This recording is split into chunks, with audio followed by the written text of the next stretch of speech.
Sleight of Hand by Peter S. Beagle. She had no idea where she was going. When she needed to sleep, she stopped at the first motel. With Buick's gas gauge dropped into the red zone, she filled the tank, sometimes bought a sandwich or orange juice at the attached convenience store. Now and then, during one of these stops, she spoke with someone who was neither a desk clerk nor a gas station attendant, but she forgot all such conversations within minutes, as she forgot everything but the words of the young policeman who would come to her door on a pleasant Wednesday afternoon, weeks and worlds away. Nothing had moved in her since that point except the memory of his shakily sympathetic voice telling her that her husband and daughter were dead, ashes in a smoking, twisted, unrecognizable ruin because 6 blocks from their home a drowsy adolescent had mistaken his accelerator for his brake pedal. There had been a funeral. She was present but not there, and more police, and some lawyer, and Alan's sister managing it all, as always, and for once she was truly grateful for the interfering bitch. That was all far away, too. Both the gratitude and the old detestation made nothing by the momentary droop of a boy's eyelids. The nothing got her snugly through the days after the funeral, dealing with each of the endless phone calls, sitting down to answer every condolence card and email, informing Social Security and CREF of Alan's death, going with 3 of his graduate students to clean out his office, attending the memorial on campus, which was very tasteful and genuinely moving, so the nothing was told. She was glad to hear it. The nothing served her well until the day Alan's daughter by his first marriage came to collect a few of his possessions as keepsakes. She was a perfectly nice girl who had always been properly courteous in an interloper's presence, and her sympathy was undoubtedly as real as good manners could make it. When she had gone, bearing a single brown paper grocery bag of photographs and books, the nothing stepped aside for the meltdown. Her brother-in-law calmed her, spoke rationally, soothed her out of genuine kindness and concern. But that same night, speaking to no one, empty and methodical, she had watched herself pack a small suitcase and carry it out to Alan's big old Buick in the garage, and go back into the house to leave her cell phone and charger on Alan's desk, along with a forward note for her sister-in-law that read, "Out for a drive." After that, she'd backed the Buick into the street and headed away without another look at the house where she used to live, once upon a time. The only reason she went north was that the first freeway on-ramp she came to pointed her in that direction. After that, she did not drive straight through, because there was no through to aim for. With no destination but away, without any conscious plan except to keep moving, she left and returned to the flat ribbon of the interstate at random intervals, sometimes wandering side roads and back roads for hours, detouring to nowhere. Aimless, mindless, not even much aware of pain, that too having become part of the nothing, she slogged onward. She fell asleep quickly when she stopped, but never for long. She was usually on her way in darkness, often with the moon still high. Now and then she whistled thinly between her teeth. The weather was warm. There was still snow in some of the higher passes she traversed. Although she had started near the coast, that was several states ago. Now only the mountains were constant. The Buick fled lightly over them, gulping fuel with abandon, but quartering like a deer, very nearly operating and guiding itself. This was necessary, since only a part of her was behind the wheel. The rest was away with Alan, watching their daughter building a sandcastle, prowling a bookshop with him, reaching for his hand on a strange street, knowing without turning her head that it would be there. At times she was so busy talking to him that she was slow to switch on the headlights, even long after sunset. But the car took care of her, as she knew it would. It was Alan's car, after all. From time to time, the Buick would show a disposition to wander toward the right shoulder of the road, or drift left into the oncoming lane. She would observe the tendency with vague, detached interest. Once she asked aloud, "Is this what you want? I'm leaving it to you. Are you taking me to Alan?" Somehow, whether under her guidance or its own, the old car always righted itself, and they went on together. The latest road began to descend, then to flatten out into farm and orchard country, passing the occasional township, most of them overgrown crossroads. She had driven for much of the previous night and all of today, and knew with one distinct part of herself that it would soon be necessary to stop. In early twilight, less than an hour later, she came to the next town. There was a river winding through it, gray and silver in the dusk, with bridges. Parking and registering at the first motel with a vacancy sign, she walked 3 blocks to the closest restaurant, which from the street looked like a bar with a 1950s-style diner attached. Inside, however, it proved larger than she'd expected, slightly less than half of the booths and tables occupied. Directly to the left of the "Please wait to be served" sign hung a poster showing a photograph of a lean, hawk-nosed man in late middle age, with white hair and thick eyebrows, wearing evening dress, tailcoat, black bow tie, top hat. He was smiling slightly and fanning a deck of playing cards between long, neat fingers. There was no name under the picture. The caption read only Dinner Magic. She looked at it until the young waitress came to show her to her booth. After ordering her meal, the first she'd actually sat down to since leaving home, she asked the waitress about Dinner Magic. Her own voice sounded strange in her ears. Language itself came hard and hesitantly. The girl shrugged. He's not full-time. Just comes in now and then, does a couple nights and gone again. Started a couple weeks ago. Haven't exchanged 2 words with him. Other than my boss, I don't know anybody who has. Turning away toward the kitchen, she added over her shoulders, He's good, though. Stay for the show if you can. In fact, the Dinner Magic performance began before most of the current customers had finished eating. There was no stage, no musical flourish or formal introduction. The man in evening dress simply walked out from the kitchen onto the floor, bowed briefly to the diners, then tossed a gauzy multicolored scarf into the air. He seized it again as it fluttered down, held it up in front of himself, hiding it from silk hat to patent leather shoes, and vanished, leaving his audience too stunned to respond. The applause began a moment later, when he strolled in through the restaurant's front door. Facing the audience once more, the magician spoke for the first time. Ladies and gentlemen, Dinner Magic means exactly what it sounds like. You're not required to pay attention to me for a moment. You're free to concentrate on your coffee and pie, which is excellent, by the way, especially the lemon meringue, or on your companion, which I recommend even more than the meringue. Think of me, if you will, as the old man next door who stays up all night practicing his silly magic tricks. Because that, under this low-rent monkey suit, is exactly what I am. Now then. He was tall and older than the photograph had suggested. How old, she could not tell. There were lines on his cheeks and under his angled eyes that must have been removed from the picture, sort of thing she'd seen Alan do on the computer. From her booth, she watched, chin on her fist, never taking her eyes from the man as he ran through a succession of tricks bordered on the miraculous, even as his associated pattern never transcended a lounge act. Without elephants or tigers, without a spangled long-legged assistant, he worked the room. Using his slim black wand like a fishing rod, he reeled laughing diners out of their seats. Holding it lightly between his fingertips like a conductor's baton or single knitting needle, he caused the napkins at every table to lift off in a whispering storm of thin cotton, whirl wildly around the room, and settle docilely back where they belonged.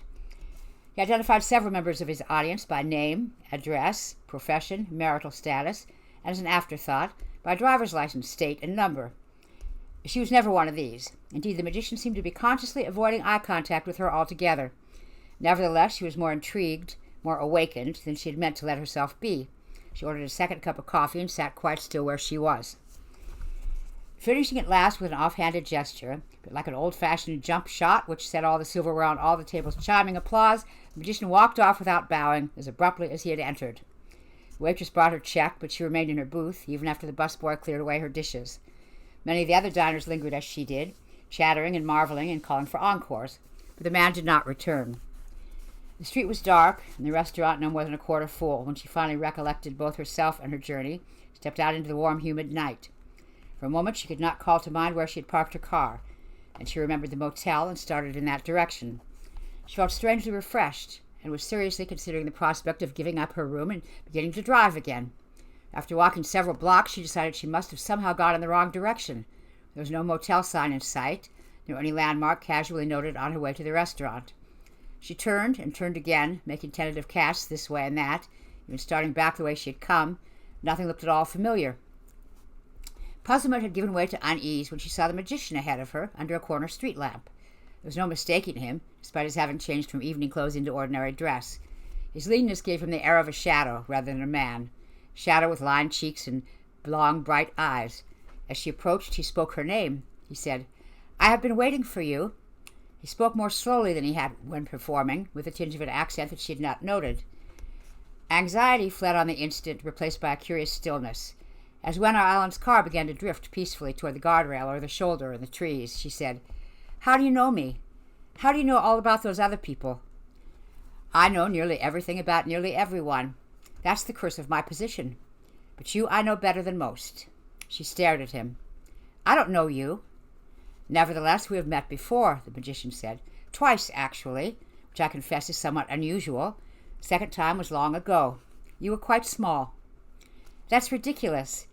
She was surprised by the faint touch of scorn in her voice, barely there, yet still sharp. "It doesn't make any sense." I suppose not. Since I know how the trick's done and you don't, I'm afraid I have you at a disadvantage. Put one long finger to his lips and pursed them, considering before he started again. Let's try it as a riddle. I am not entirely what I appear, being old as time, vast as space, and endless as the future. My nature is known to all, but typically misunderstood. And I meet everyone and everything alive at least once. Indeed, the encounter is entirely unavoidable. Who am I? She felt a sudden twist in the nothing and knew it for anger. Show's over. I'm not eating dinner anymore. The magician smiled and shook his head very slightly. You are lost, yes. My motel's lost. I'm not. I must have taken a wrong turn. I know the way, the magician said. I will guide you. Gracefully and courteously he offered his arm, but she took a step backward. His smile widened as he let the arm fall to his side. Come, he said, and turned without looking to see whether she followed. She caught up quickly, not touching the hand the hand he left open within easy reach. You say we've met before. Where? She asked. The second time was in New York City, Central Park, the magician said. There was a birthday party for your cousin Matthew. She stopped walking. Okay. I don't know who you are or how you know I grew up in New York City and have a cousin named Matthew. You just blew it, Sherlock. When we were kids, I hated stupid, nasty Matthew, and I absolutely never went to any of his birthday parties. My parents tried to make me once, but I put up such a fuss they backed down. So you're wrong. The magician reached down abruptly, and she felt a swift, cool whisper in her hair. He held up a small silver figure of a horse and asked, with mock severity, What are you doing keeping a horse up in there?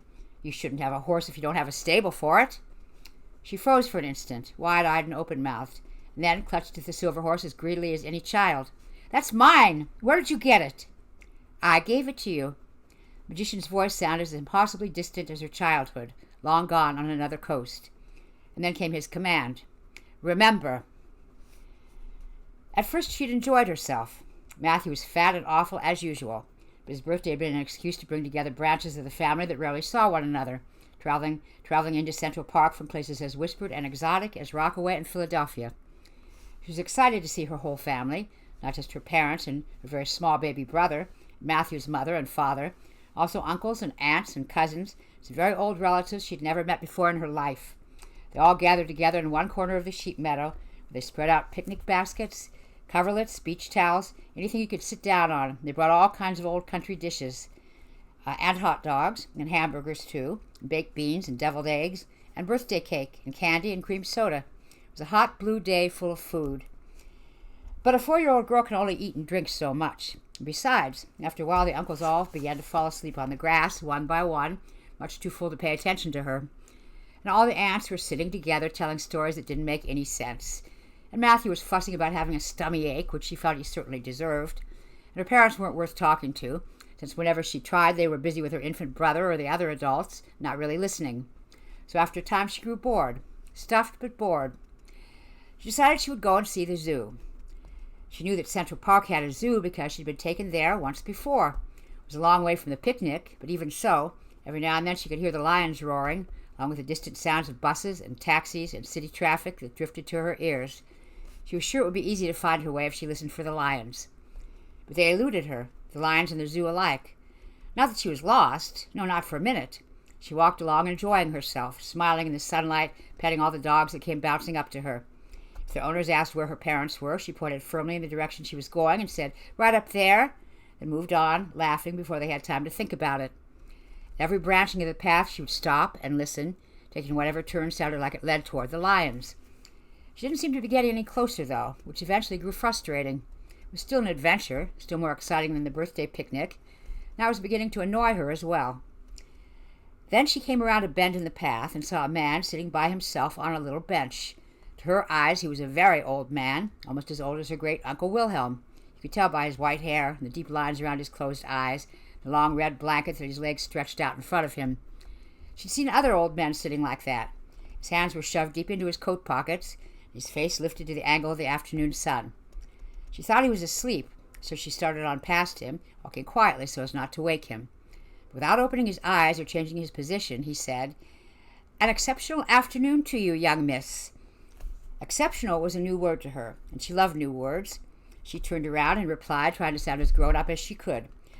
I'm very exceptional, thank you. "And glad I am to hear it," said the old man. "Where are you off to, if I may ask?" "I'm going to see the lions," she told him, "and the giraffes. Giraffes are excellent animals." "So they are," the old man agreed. His eyes, when he opened them, were the bluest she'd ever seen. So young and bright, they made the rest of him look even older. He said, "I used to ride a giraffe, you know, in Africa, whenever I went shopping." She stared at him. "You can't ride a giraffe. There's no place to sit."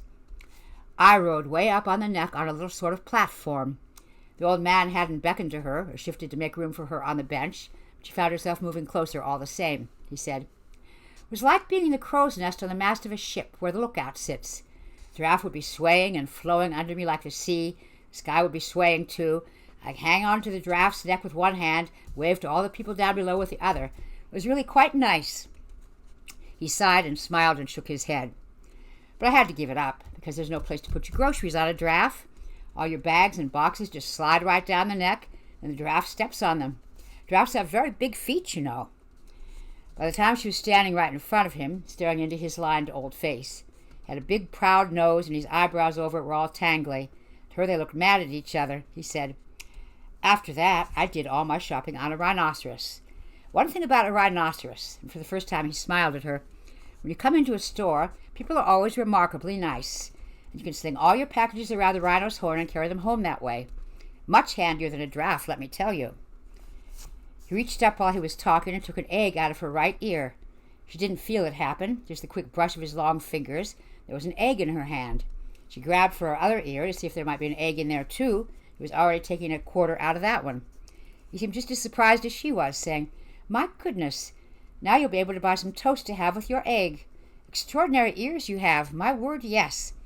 All the time he was carrying on about the egg, she was finding all kinds of other things in her ears. Seashells and more coins, a couple of marbles, which upset him. "You should never put marbles in your ears, young lady." In a tangerine, even a flower, looked pretty mushed up, which he said was from being in her ear all that time. She sat down beside him without knowing she was sitting down. "How do you do that?" she asked him. "Can I do that? Show me." "With ears like those, everything is possible," the old man answered. "Try it for yourself." He guided her hand to a beautiful shell tucked just behind her left ear. Then he said, I just wonder." He ruffled her hair quickly and showed her a palm full of tiny silver stars, not like the shiny foil ones her preschool teacher gave out for good behavior, but glittering, sharp-pointed metal stars, as bright as anything in the sky. "It seems your hair is talented, too." "That's exceptional." "More, please," she begged him. The old man looked at her curiously. He was still smiling, but his eyes seemed sad now, which confused her. "I haven't given you anything that wasn't already yours," he said, "much as I would otherwise. But this is a gift, from me to you. Here." He waved one hand over his open palm, and when it passed she saw a small silver figure of a horse. She looked at it. It was more beautiful, she thought, than anything she'd ever seen. "I can keep it? Really?" "Oh, yes," he said. "I hope you will keep it always." He put the exquisite figure in her cupped hands and closed her fingers gently over it. She felt the curlicues of the mane blowing in a frozen wind against her fingertips. "Put it in your pocket for safekeeping. Look at it tonight before you go to bed." As she did what he told her, he said, "Now I must ask where your parents are." She said nothing, suddenly aware how much time had passed since she had left the picnic.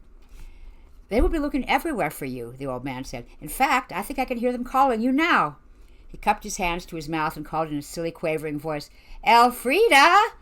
Elfrida! Where are you, Elfrida?" This made her giggle so much it took her a while to tell him, "That's not my name." He laughed too, but he went on calling, "Elfrida! Elfrida!" till the silly voice became so sad and worried that she stood up and said, "Maybe I ought to go back and tell them I'm all right." The air was starting to grow a little chilly. She was starting to be not quite sure she knew the way back. "Oh, I wouldn't do that," the old man advised her. "If I were you, I'd stay right here. When they come along, you could say to them, 'Why don't you sit down and rest your weary bones?' That's what I'd do." The idea of saying something like that to grown-ups set her off giggling again. She could hardly wait for her family to come find her. She sat down by the old man and talked with him in the ordinary way about school and friends and uncles, all the ways her cousin Matthew made her mad, about going shopping on rhinoceroses. He told her that it was always hard to find parking space for a rhino. They really didn't like shopping, but they would do it if they liked you. So after they talked about how you get a rhinoceros to like you, her father came for her on the motorcycle. I lost it back in college. She caressed the little object, holding it against her cheek. I looked and looked, but I couldn't find it anywhere. She looked at him with a mix of wonder and suspicion. She fell silent then, frowning, touching her mouth. Central Park. There was a zoo in Central Park. The magician nodded. There still is. Lions. Did they have lions? She gave him no time to answer the question. I do remember the lions. I heard them roaring. She spoke slowly, seeming to be addressing the silver horse more than him. I wanted to see the lions. Yes, the magician said. You're on your way there when we met. I remember now, she said. How could I have forgotten? She was speaking more rapidly as the memory took shape. You were sitting with me on the bench, and then Daddy came on a motorcycle. No, the policeman was on the motorcycle, and Daddy was in the sidecar thing. I remember. He was so furious with me that I was glad the policeman was there. The magician chuckled softly. He was angry until he saw that you were safe and unharmed. Then he was so thankful he offered me money. Did he? I didn't notice. Her face felt suddenly hot with embarrassment. I'm sorry. I didn't know I wanted to give you money. You must have felt so insulted. Nonsense, the magician said. He loved you and he offered what he had. Both of us dealt in the same currency, after all. She paused, looking around them. This isn't the right street either. I don't see the motel. He patted her shoulder lightly. You will, I assure you. I'm not certain I want to. Really? His voice seemed to surround her in the night. And why would that be? You have a journey to continue. The bitterness rose so fast in her throat that it almost made her throw up. If you know my name, if you know about my family, if you know things I'd forgotten about, then you already know why. Alan's dead, and Tally, my mouse, oh God, my little mouse. And so am I. Do you understand? I'm dead too. I'm just driving around and around until I rot. She started to double over, coughing and gagging on the rage. I wish I were dead with him. That's what I wish. She would have been desperately happy to vomit, but all she could make come out were words. Strong old hands were steadying her shoulders. She was able, in a little time, to raise her head and look into the magician's face, where she saw neither anger nor pity. She said, No, I'll tell you what I really wish. I wish I had died in that crash, that Alan and Tally were still alive. I'd make that deal like a shot. You think I wouldn't? The magician said, It was not your fault. Yes, it was. It's my fault that they were in my car. I asked Alan to take it in for an oil change, and Mouse, Tally, wanted to go with him. She loved it being just herself and Daddy. She used to order him around so, pretending she was me. For a moment she came near losing control again, but the magician held on, and so did she. If I hadn't asked him to do that for me, if I hadn't been so selfish and lazy and sure I had more important things to do, it would have been me that died in that crash, and they'd have lived. They would have lived. She reached up and gripped the magician's wrist as hard as she could, holding his eyes even more intently. You see? The magician nodded without answering. They stood linked together in shadow for that moment. He took his hands from her shoulders and said, So, then you have offered to trade your life for the lives of your husband and daughter. Do you still hold to that bargain? She stared at him. She said, That stupid riddle. You really meant that? What are you? Are you death? Not at all. But there are things I can do with your consent. My consent. She stood back, straightening to her full height. Alan and Tally. Nobody needed their consent, or mine either. I meant every word. Think, the magician said. I need you to know what you have asked and the extent to what you think you mean. He raised his left hand, palm up, tapping on it with his right forefinger. Be very careful, little girl in the park. There are lions. I know what I wished. She could feel the sidewalk coiling under her feet. Then know this. I can neither take life nor can I restore it, but I can grant your wish, exactly as it was made. You have only to say, and to be utterly certain in your soul that it is your true desire. He chuckled suddenly, startlingly. To her ear it sounded almost like a growl. I cannot recall the last time I used that word soul. She bit her lip and wrapped her arms around herself, though the night continued warm. What can you promise me? A different reality, the exact one you prayed for just now. Do you understand me? No, she said, and then, You mean like running a movie backward? Back to before? The old man shook his head. No. Reality never runs backward. Each thing is and will be as it always was. Choice is an uncommon commodity and treasured by those few who actually have it. But there is magic. Magic can shuffle some possibilities like playing cards, done right. Such craft as I control will grant your wish precisely as you spoke it. Take the horse I have returned to you back to the place where the accident happened. The exact place. Hold it in your hand or carry it on your person and take a single step. One single step. If your commitment is firm, if your choice is truly and finally made, then things as they always were will still be as they always were, only now the way they always were will be forever different. Your husband and your daughter will live because they never drove that day and they never died. You did. Do you understand now? Yes, she whispered. Yes, I do understand. Please do it. I accept. It's the only wish I have. Please, yes. The magician took her hands between his own. You are certain. You know what it will mean. I can't live without them, she answered. I told you. But how? Death, for all his other sterling qualities, is not terribly bright. Efficient and punctual, but not bright. The magician gave her the slightest of bows. I am very good with tricks. You might even say exceptional.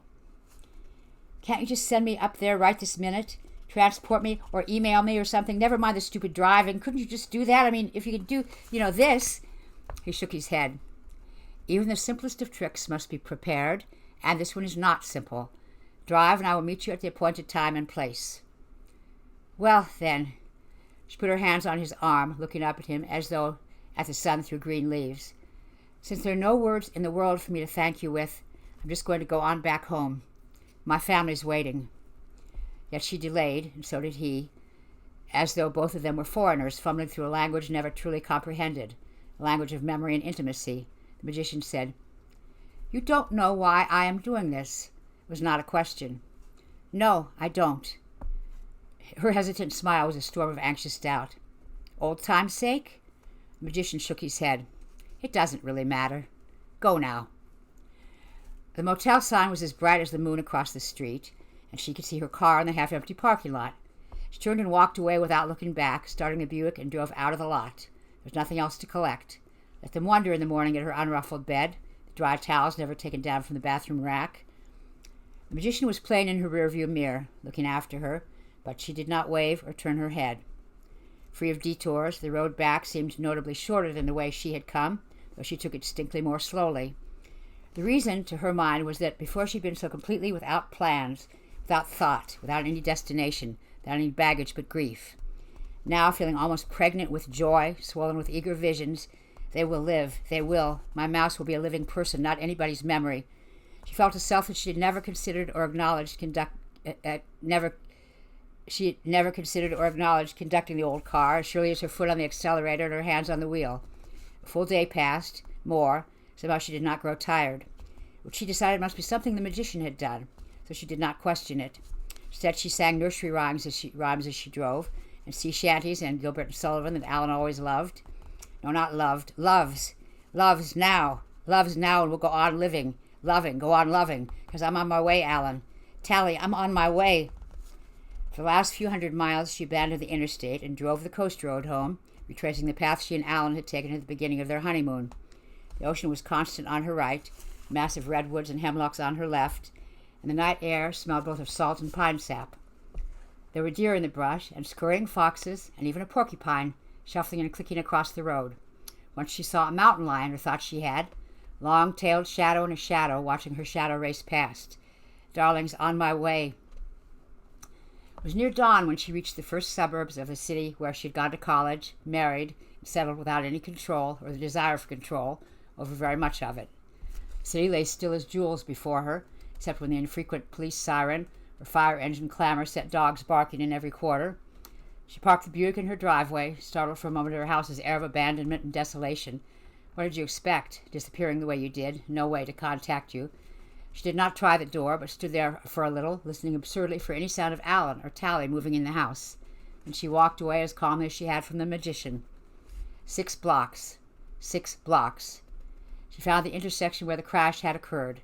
Standing on the corner angle of the sidewalk, she could see the exact smudge on the asphalt where her life had ended, and this shadowy leftover had begun. Across the way, the light grew beyond the little community park, the glow as transparent as seawater. She drank it in, savoring the slow-rising smells of warming stone and suburban commuter breakfasts. Never again. Never again, she thought. Up and down the street, cars were backed out of garages. She found herself watching them with a strange new greed, thinking, Alan and Mouse will see them come home again. See the geese settle in the fake lake for the night.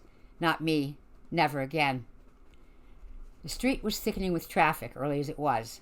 She watched a bus go by, then the same school van that always went first to the furthest developments before circling back to pick up Tally and others who lived closer to school. He's not here yet, she thought, fingering the silver horse in her pocket. I could take today. One day only, just to taste it all, to go to all the places we were together, to carry that with me when I step across that pitiful splotch tomorrow. My darling will have all the other days, all their lives. Couldn't I have just this one? I'd be right back here back at dawn, all packed to leave. Surely they wouldn't mind if they knew. Just the one.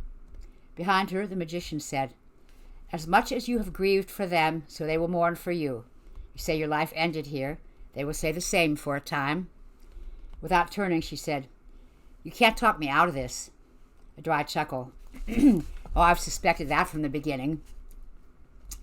She did turn then and saw him standing next to her, unchanged, but for a curious dusk bordering on tenderness in the old eyes. His face was neither pitying nor unkind, nor triumphant in its foreknowledge, but urgently attentive in the way of a blind person. There she was, that child in Central Park, stumping along, so fierce, so determined, going off all alone to find the lions. There was I, half asleep in the sun, on my park bench. I don't understand, she said. Please, before I go, tell me who you are. You know who I am. I don't. You did. You will. She did not answer him. In silence, they both turned their heads to follow a young black man walking on the other side of the street. He was carrying an infant, a boy, she thought, high in his arms, his round, dark face brilliant with pride, so no one had ever had a baby before. The man and child were laughing together. The baby's laugh a shrill gurgle, the father's almost a song. Another bus hid them for a moment. When it passed, they had turned a corner and disappeared. The magician said, Yet despite your certainty, you were thinking, unless I am mistaken, of delaying your bargain's fulfillment. One day, she said, only to say goodbye, to remind myself of them and everything we had before giving it all up. Would that be possible? Or would it break the spell, the charm? The magician regarded her without replying immediately. She found she was holding her breath. It's neither of those. It's just a trick, not one that can wait long on your convenience. His expression was inflexible. Oh, she said. Well, it would have been nice, but there. Can't have everything. Thank you, and goodbye again. She waited until the sparse morning traffic was completely clear. Then, deliberately and without hesitation, she stepped forward into the street. She was about to move further when she heard the magician's voice behind her. Sunset. That is the best I can do. She wheeled, her face a child's face, alight with holiday. Thank you. I'll be back in time, I promise. Oh, thank you. Before she could turn again, the magician continued in a different voice. I have one request. His face was unchanged, but the voice was that of a much younger man. I have no right to ask. No claim on you. I would feel privileged to spend these hours in your company. He might have been a shy Victorian awkwardly inviting a girl to tea. She stared back at him, her face for once as unreadable as his. It was a long moment before she finally nodded and beckoned to him, saying, Come on, then. There's so little time. Come on. In fact, whether or not it was due to his presence, there was time enough. She reclaimed the Buick and drove them first up into the hills to watch the rest of dawn play itself out over the city as she told him stories of her life there. Then she joined an early morning crowd of parents and preschoolers in the local community playground. She introduced the magician to her two solicitous friends as the visiting uncle from Alan's side of the family, tried to maintain some illusion of the muted grief she knew they expected of her, an illusion which very nearly shattered with laughter when the magician took a ride with some children on a miniature train, his knees almost up to his ears. After that, she brought them back down to the bald flatlands near the freeway, to the food bank where she'd worked twice a week, where she was greeted with cranky affection by old black-backed Baptist women who hugged her and warned her that she needn't be coming round so soon, but if she was up to it. Well, tomorrow was likely to be a particularly heavy day. Lord knows they could use the extra hand. The magician saw the flash of guilt and sorrow in her eyes, but no one else did. She promised not to be late. Time enough. They parked the car and took a ferry across the bay to the island where she had met Alan when they were both dragged along on a camping trip, where she and Alan and Tally had picnicked often after Tally was born. Here she found herself chattering to the magician compulsively, telling him how Alan had cured their daughter of her terror of water by coaxing her to swim, sitting on his back, pretending she was riding a dolphin. She's become a wonderful swimmer now, Mouse has. You should see her. I guess you will see her. Anyway, you could see her. I won't, but if you want to. Her voice drifted away, and the magician touched her hand without replying. We have to watch the clock, she said. I wouldn't want to miss my death. It was meant as a joke, but the magician did not laugh. Time enough.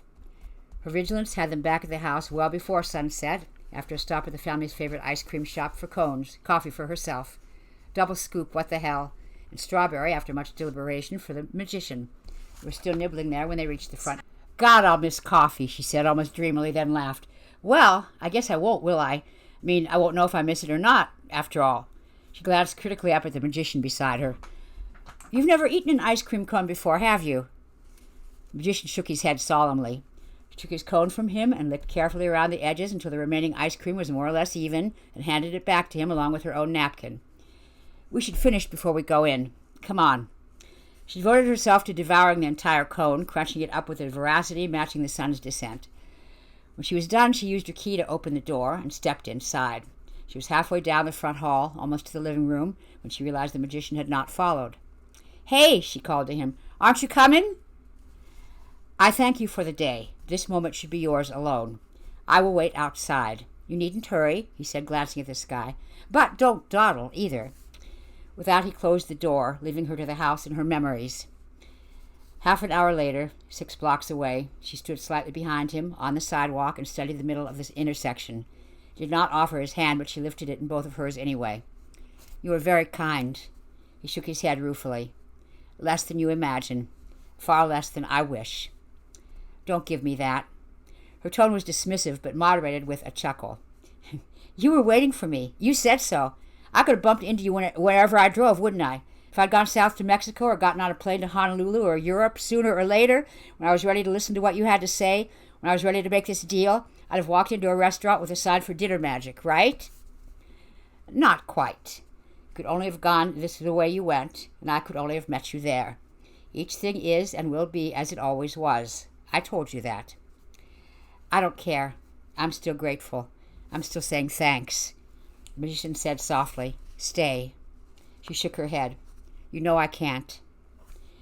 This trick, this misdirection, I can't promise you what it will buy. Your husband and daughter will live, but for how long cannot be known by anyone. They might be killed tomorrow by another stupid, sleepy driver, a virus, a plane crash, a madman with a gun. What you're giving up for them could be utterly useless, utterly pointless by next sunrise. Stay. Do not waste this moment of your own choice, your own power. Stay. He reached out for her, but she stepped away, backing into the street so suddenly that a driver honked angrily at her as he sped by. She said, Everything you say is absolutely true, and none of it matters. If all I could give them was 1 extra second, I would. The old man's face grew gentle. Ah, you are indeed as I remembered. Very well, then. I had to offer you a choice. You have chosen love. I have no complaint, nor would it matter if I did. In this moment, you are the magician, not I. All right, then. Let's do this. The huge red sun was dancing on tiptoe on a green horizon, but she waited until the magician nodded before she started toward the intersection. Traffic had grown so heavy there was no way for her to reach the stain that was Alan and Tally's fading memorial. The magician raised his free hand, as though waving to her. The entire lane opened up, cars and drivers frozen in place, leaving her free passage to where she needed to be. Over her shoulder she said, Thank you, and stepped forward. The little girl shook her head and looked around herself. She was confused by what she saw, and if anyone in the park other than the old man had been watching, they would have wondered at the oddly adult way she stood still and regarded her surroundings. Hello, the magician said to her. This isn't what I expected. No. The audience sees a woman cut in half, while the 2 women, folded carefully within separate sections of the magic box, experience it quite differently. You're in the trick now, so of course things are different than you expected. It's hardly magic if you can guess in advance how it's done. She looked at her small hands in amazement, then down the short length of her arms and legs. I really don't understand. You said I would die. And so you will. On the given day and at the given time, when you think about asking your husband to take care of your oil change for you and then decide in a flickering instant, quite without knowing why, you should do this simple errand by yourself instead. He looked enormously sad as he spoke. And you will die now in a different way, because that one deeply buried flicker is the only hint of memory you may keep. You won't remember this day, or the gifts I would give you, or me. The trick won't work otherwise. Death may not be bright, but he's not stupid either. All the cards have to go back in the deck, or he will notice. But if you and I, between us, subtly mark one of the cards, that should slip by. Just. He stopped speaking, and for a little it seemed to the woman in the girl, staring into the finality of his face as though into a dark wood, that he might never again utter a word. Then he sighed deeply. I told you I wasn't kind. She reached up to touch his cheek, her eyes shining. No one could possibly be kinder. You've not only granted my wish, you're telling me I'll get to see them again. I'll meet Alan again and fall in love again, hold my little mouse in my arms exactly as before. That is what you're saying, isn't it? He held both his hands wide, elegant fingers cupped to catch the sun. You are that child in Central Park off to see the lions. I'm an old man, half asleep on a bench. From this point on, the world proceeds just as it ever was, and only one thing, quite a bit ahead of today and really not worth talking about, will be any different. Please look in your pocket, child. She reached into the front of her denim coverall then, and smiled when she felt her 4-year-old hand close around the silver horse. She took it out and held it up to him as if she were offering a piece of candy. I don't know who you are, but I know what you are. You're something good. Nonsense, he said, but she could see he looked pleased. And now, the magician placed his vast lined hands around hers, squeezed once gently, and said, Forget. When he took his hands away, the silver horse was gone. The little girl stood on the green grass, looking up at the old man with the closed eyes. He spoke to her. Where are you off to, if I may ask? I'm going to see the lions, she told him, and the giraffes. Giraffes are excellent animals. So they are, the old man agreed, tilting his head down to look at her. His eyes, when he opened them, were the bluest she had ever seen.